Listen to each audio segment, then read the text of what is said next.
Chip Foose is, hats off to Chip Foose. He has been a mentor and a great friend. And I had the chance to meet him in the very early years of Gas Monkey Garage. And I told him what I wanted to do because, Gas Monkey was built to be a brand. I didn't have a car show and all of a sudden get on TV. I built Gas Monkey from the beginning to be an automotive lifestyle brand and to, do that with something that I loved, which is cars and motorcycles. But our first shots on TV were with Chip Foose. I think we did overhauling 3 or 4 times. I don't remember exactly. I think 3 for sure.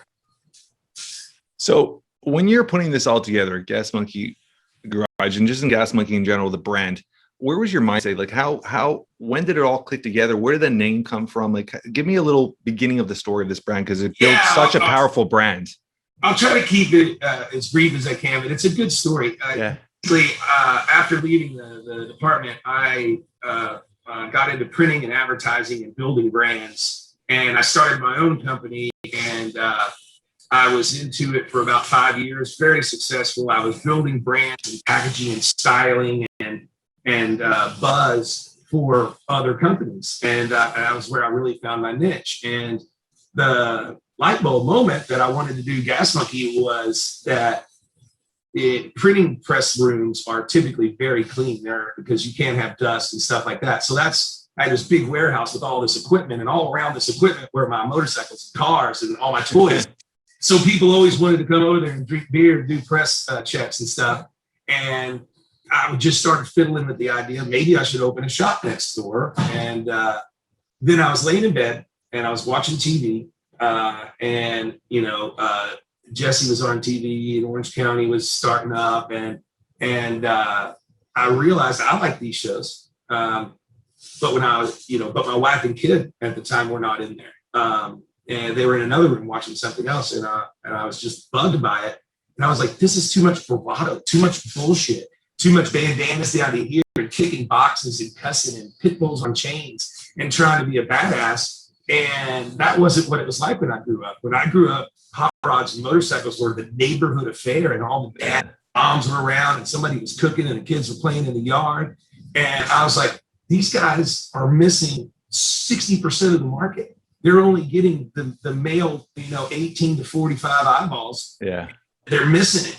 So I sold my company about 2 or 3 weeks later, and Gas Monkey was born, and it was born with the sole intention to be that family automotive motorcycle lifestyle brand that didn't exist at the time, and what have you. So full circle, I'm telling Chip Foose at our first meeting what I'm doing. I'm like, I'm going to build this brand.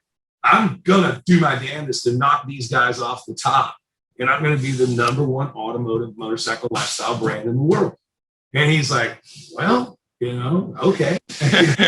everybody I told had the same reaction, like, yeah, you're not taking those guys down, and you're not going to get a TV show with Discovery and everything else. And I said, I'll watch. And, it was a rough road.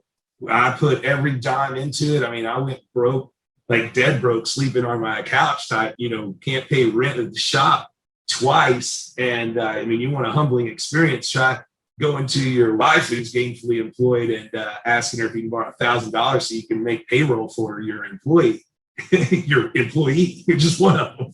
And so it was a crazy road, but I stuck to it, and I almost gave up. At the very end, I was like, I've done it all. I can go back to making good money, and I've put everything I have into it. And then the phone call came, and kind of at the last second, and I almost didn't take it because I was in another company also with regards to healthcare, and it was doing extremely well, still is.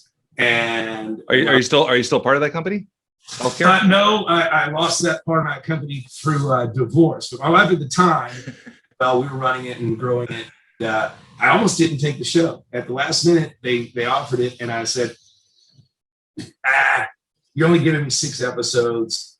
There's no guarantee. You got all these rules on me, and so we just thought about it and said, you know what? If I don't do it, I won't know. And that's my wife at the time said, you have to, or you'll bother yourself forever. And I said, yeah, but if I do it, you know me, I'm going all in. And And she goes, let's just roll the dice and go for it. So what year was this? 2012. So you're looking at 9 years. Time flies, huh? Yeah, but it was 8 years since I started the company to try to get to that point. It took me 8 years to convince Hollywood that there could be a cool car show and that it didn't have to be, cussing and cursing and pit bulls and kicking bosses and what have you.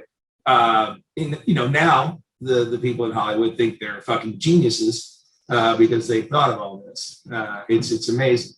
That's where it got to, and 4 different shows later, and on 380 some odd episodes of television, we now have left cable. Thank God.